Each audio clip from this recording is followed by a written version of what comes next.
Halo, selamat pagi anak kelas 4. Sehat semua ya, Nak? Hari ini kita belajar IPS, masih di tema 1, masuk subtema 3.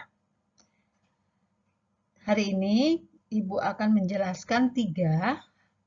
Di subtema 3 ada 3 pembahasan. Yang pertama adalah makanan tradisional, kemudian keberagaman daerah asal, dan yang ketiga adalah keunikan rumah adat. Ya. Oke, kita yang pertama dulu yaitu makanan tradisional sebagai identitas bangsa Indonesia.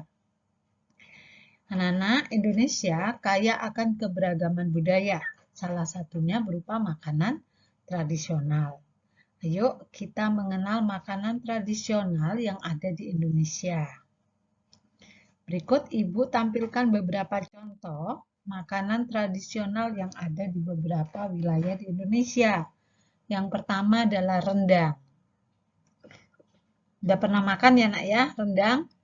Oke, rendang adalah makanan khas Sumatera Barat atau Padang, gitu ya. Makanan ini dihasilkan dari proses memasak suhu rendah dalam waktu yang lama, kira-kira 4 jam. Pada tahun 2011, anak-anak, rendang dinobatkan sebagai hidangan yang menduduki peringkat pertama termasuk dalam 50 hidangan terlezat di dunia. Nah, kita sebagai bangsa Indonesia harus bangga ya. Yang kedua adalah nasi liwet. Nasi liwet merupakan set menu khas Jawa yang tidak terkontaminasi dengan budaya manapun. Cita rasanya gurih, hangat, dan pedas. Itu merupakan satu kombinasi utuh yang tidak dapat dipisahkan dari nasi liwet.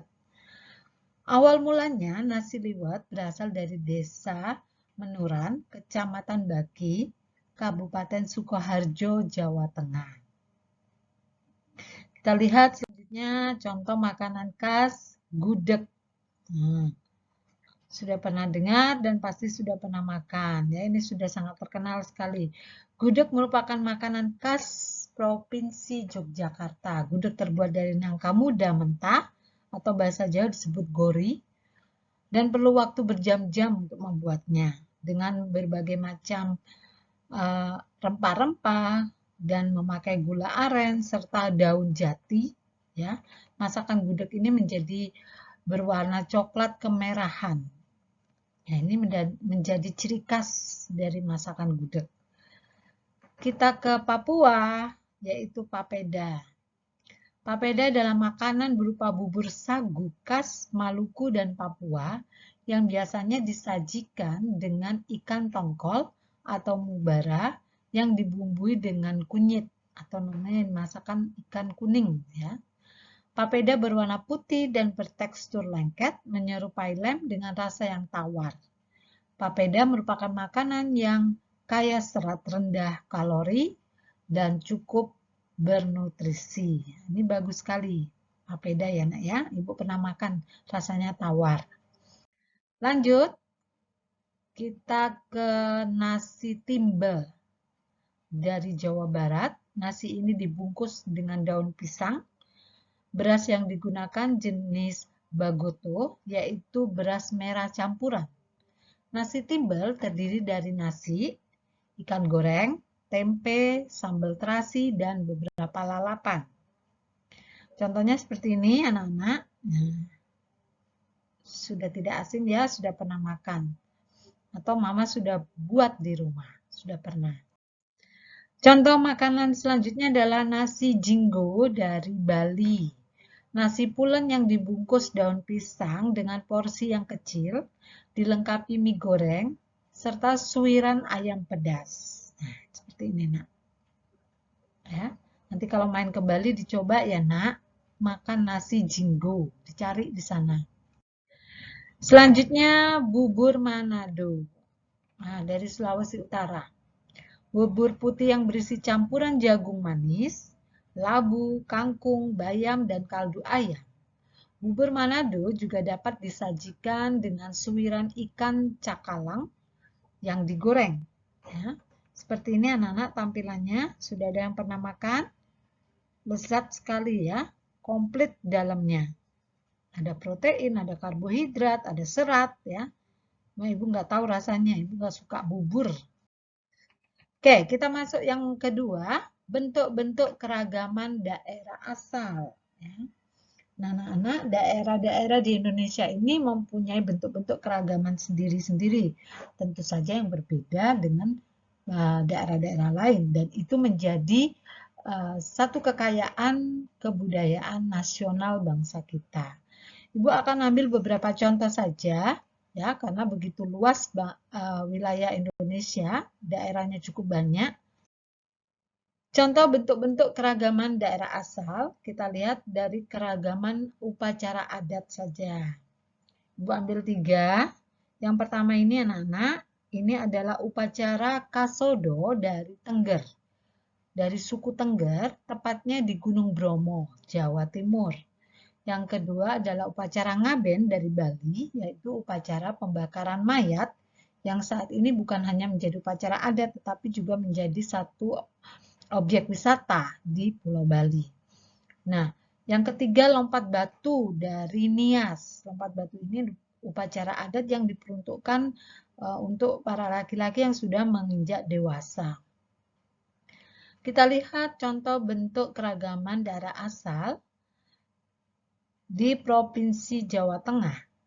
Ya, keragamannya kita lihat ada bahasanya bahasa Jawa, rumah adatnya joglo, senjata tradisionalnya keris, dan alat musik tradisionalnya adalah gamelan. Ini baru satu provinsi ya anak-anak ya, sudah banyak. Bagaimana kalau 34 atau 35 provinsi?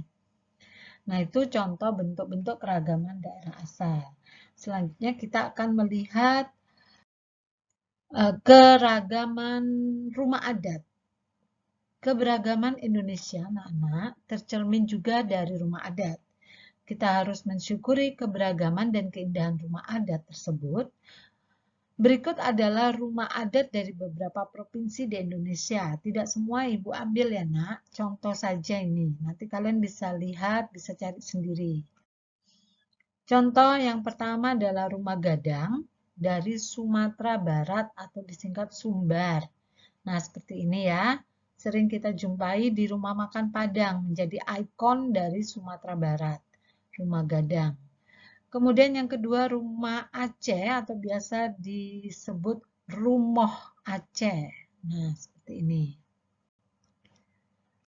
Selanjutnya rumah Balai Batak Toba di Sumatera Utara atau Sumut ya, seperti ini. Lancip di atas ya, Nak, ujungnya. Nah, kita ke rumah adat Tongkonan yang unik. Berasal dari Sulawesi Selatan, tepatnya adalah suku Toraja. Hampir mirip dengan rumah Batak ya. Bedanya di ujungnya ini, nah. Kalau Tongkonan ini tumpul, kalau rumah Batak ininya lancip ujungnya atap. Ya. Oke, lanjut. Rumah Baileo, rumah Provinsi Maluku. Seperti ini. Kemudian rumah adat Bangka Belitung ya. Nah, kalau kita lihat anak-anak, rumah adat yang berada di luar Pulau Jawa itu hampir semua tadi rata-rata rumah panggung bentuknya ya. Jadi ada ruang kosong di bawah. Ini sengaja dibuat seperti ini adalah tujuannya untuk menghindari serangan hewan buas ya. Maka dibuatlah seperti rumah panggung seperti ini, ada ruang kosong di bawahnya. Selanjutnya kita ke Jawa Tengah, ada rumah joglo. Nah, rumah joglo ini ya. Kita ke Papua, ada rumah yang unik, yaitu honai. Ya, bentuknya seperti jamur ini nak ya. Oke, itulah keunikan dari beberapa ya, Ibu ambil beberapa rumah adat yang ada di Indonesia. Masih banyak sekali rumah adat lainnya yang unik dan punya ciri khas sendiri. Oke anak-anak, itu tadi yang bisa Ibu jelaskan dari materi subtema 3. Semoga kalian lebih paham lebih mencintai lagi budaya bangsa kita, lebih bangga menjadi bangsa Indonesia yang penuh dengan keragaman. Sekali lagi, keragaman bukan untuk diperdebatkan atau menjadi perpecahan, tetapi keberagaman ini adalah anugerah yang harus kita syukuri dan kita jaga. Karena itu menjadi ciri khas bangsa kita. Terima kasih anak-anak, semangat belajar dari rumah, salam sehat dari Ibu Fatma. Sampai jumpa di pembelajaran selanjutnya. Selamat pagi.